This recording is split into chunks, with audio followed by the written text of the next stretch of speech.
இத்தனை காலம் பூட்டியிருந்த கதவு இன்று திறக்கிறது. இது தற்செயலாக உங்கள் காதுகளில் விழவில்லை. பல வருடங்களாக பூட்டியிருந்த உங்கள் அதிர்ஷ்ட கதவு இன்று இந்த நிமிடம் திறக்கப் போகிறது. இதை முழுமையாக கேளுங்கள். சிவனே, உனக்கு பிடிச்சிருந்தா லைக் பண்ணுங்க, சப்ஸ்கிரைப் பண்ண மறக்காதீங்க. சோதனைகளும் அதற்கான காரணமும்.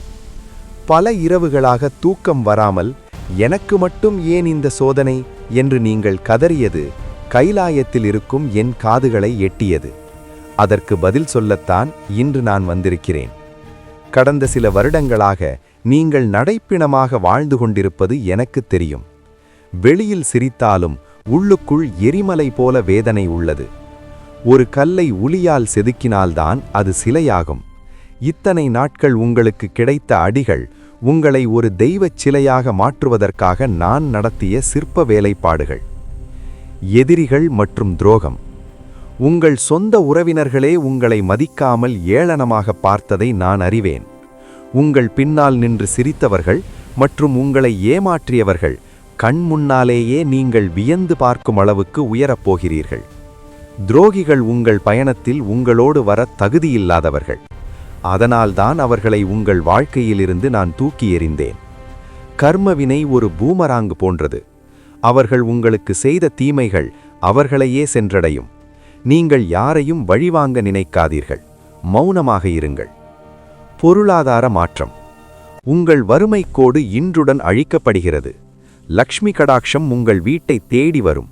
வராது என்று நினைத்த பணம் வட்டியும் முதலுமாக வந்து சேரும். உங்கள் ஜாதகத்தில் இருந்த தோஷங்கள் மற்றும் கிரகங்களின் கெடுபலன்கள் இன்றுடன் விலகுகின்றன. முக்கிய ரகசியம்.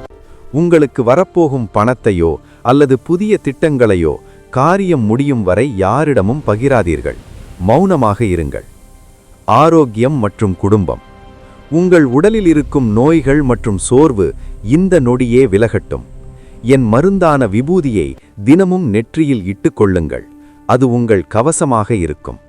பிரியாத தம்பதியினருக்குள் ஒற்றுமை ஏற்படும். திருமண யோகம் கைகூடும். குழந்தை பாக்கியம் இல்லாதவர்களுக்கு மழலை சத்தம் கேட்கும். சரணாகதி. இறைவா, என் அறிவுக்கு எதுவும் எட்டவில்லை, நீயே என் வாழ்க்கையை நடத்து என்று என்னிடம் முழுமையாக ஒப்படைத்து விடுங்கள். பாரத்தை சுமக்கும் கழுதையாக இருக்காமல் அதை வண்டியிடம் ஒப்படைக்கும் புத்திசாலியாக இருங்கள்.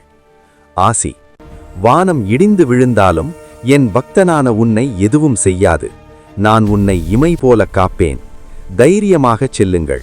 உலகத்தை வென்று வாருங்கள். ஓம் நம சிவாய.